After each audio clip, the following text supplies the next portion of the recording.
Mr. Men Show!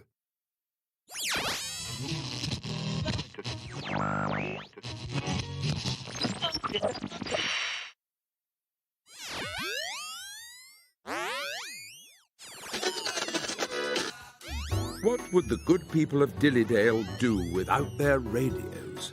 Whether in the car, on the beach, or even on a crowded bus, radios provide the Mr. Men and Little Misses with music wherever they go.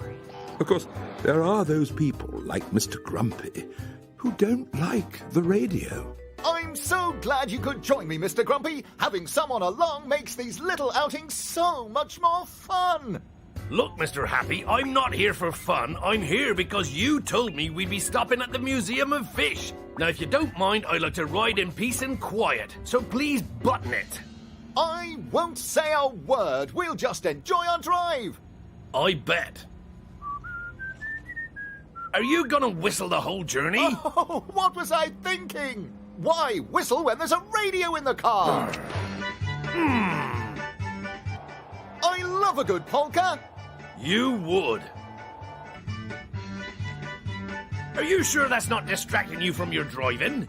Not at all. A jaunty polka relaxes me when I'm driving. Well, they give me a headache. Oh, crooked cucumbers. Oh, there, fixed. Best not turn it on again. What should we talk about now? Nothing.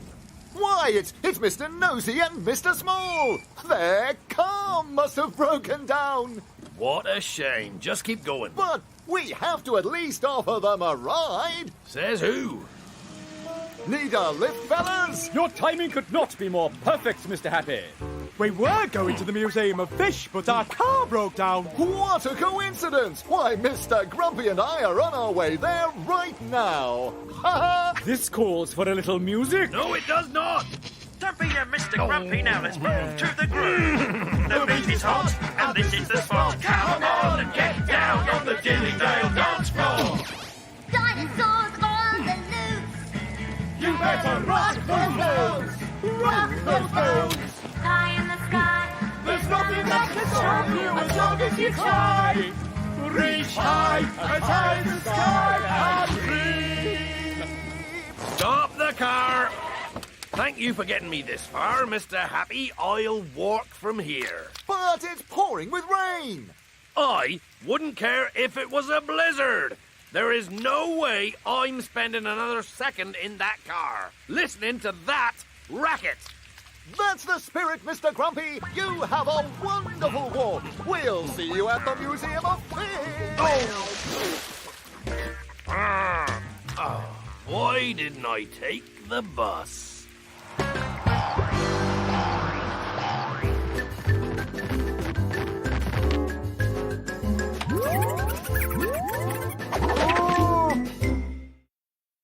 Radios aren't just for music. There are lots of radio programs where people simply talk. Coming up next, a real treat. Our weekly call-in program, Cooking with Miss Helpful. So get out those pots and pans and stay tuned. Hello, Mr. Fussy speaking. Who else would be answering your phone? Oh, hello, Miss Carey. I'm sorry, but I can't speak right now. Miss Helpful's radio program is about to begin. She's going to teach us how to make a chocolate cake. You'd rather listen to some cooking show on the radio than go explore a cave full of bats? Oh, it's starting. I must be going, Miss Carey. Good luck with your bat cave explorations. Hey? Hello and welcome to Cooking with Miss Helpful. Today I'm going to explain how to make a delicious chocolate cake. First, you take a dozen eggs and crack them into a bowl. Honestly, Miss Helpful, you could at least tell us what ingredients we need before we start. Once you've cracked the eggs into the bowl, add some milk and beat until smooth. Milk? Meanwhile, blend together your sugar and butter until light and fluffy. Are you blending yet? Slow down, please, Miss Helpful. I only have 2 hands. It's time to sieve your flour and baking powder. Are you with me? No, I am not. Next, we get our cake tins. Uh-oh, looks like I forgot to bring cake tins. Well, so much for making a cake. How about we learn to make a pizza? Now, to make the pizza dough, put flour, water and yeast into a bowl. It would be helpful if you told us how much yeast to use. Now make sure you only use a little yeast, or else your dough might explode. Oh, now she tells us.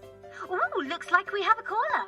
You're on the air. I was wondering if you have a good recipe for Monster Fang stew. I knew that bat-loving little miss would somehow ruin my cooking show. No, I don't have a recipe for Monster Fang stew, but I do have a very nice sweet and sour bean burger recipe. In fact, why don't we make that instead? But what am I going to do with this heap of dough? You take a tin of beans, breadcrumbs, Sweet apple strudel. I fear I've done something wrong. I don't want to make bean burgers. I want to make something really scary, like spider casserole. Hold on a minute, Miss Scary. I'm getting another call. Miss Helpful. This monstrous pizza dough, it's taking over my home like some unwelcome blob from outer space. Okay, now that's scary. Sounds like you used too much yeast. You were only supposed to add a tiny pinch. Just trying to be helpful. Well, that's all we have time for today. I hope you've had fun too. No, this can't be. Come back. What do I do with this dough now? Join me. Oh, my house, my radio. No, back off, dough. Leave me. I didn't know you were making pizza. I'll be right over. Oh, bring lots of friends.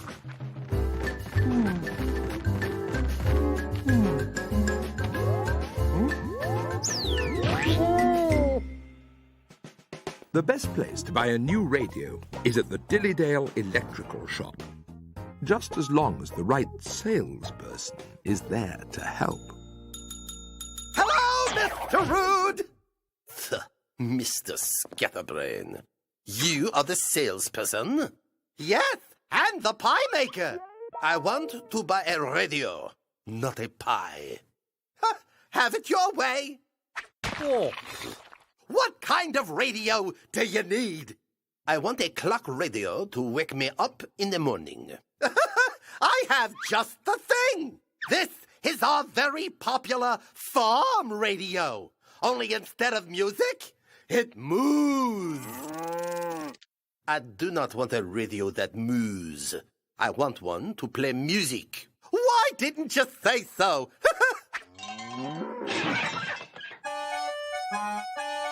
Oh, stop that noise. I want a clock radio, not some squeeze box. Give me that. Faith, I have to show you how it works. I know how to use a clock radio. That's what everybody says. First, you turn the radio on with this button. Or maybe it's this button. That's the alarm, in case you don't want the radio to wake you up. Now, one of these buttons turns on the radio. There it is.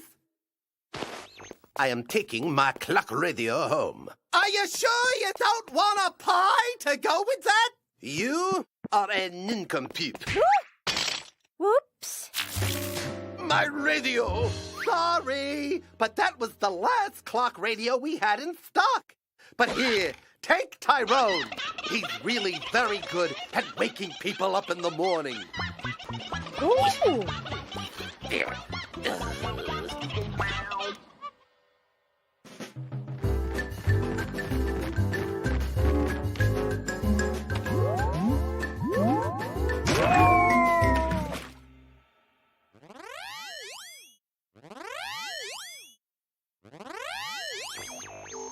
And so, you see, the good people of Dillydale really do enjoy their radios. But when the day ends, it's time to turn them off. Oh! But the Mr. Men and Little Misses take comfort in knowing that come the morning, they'll be able to listen to their radios once again. With some exceptions.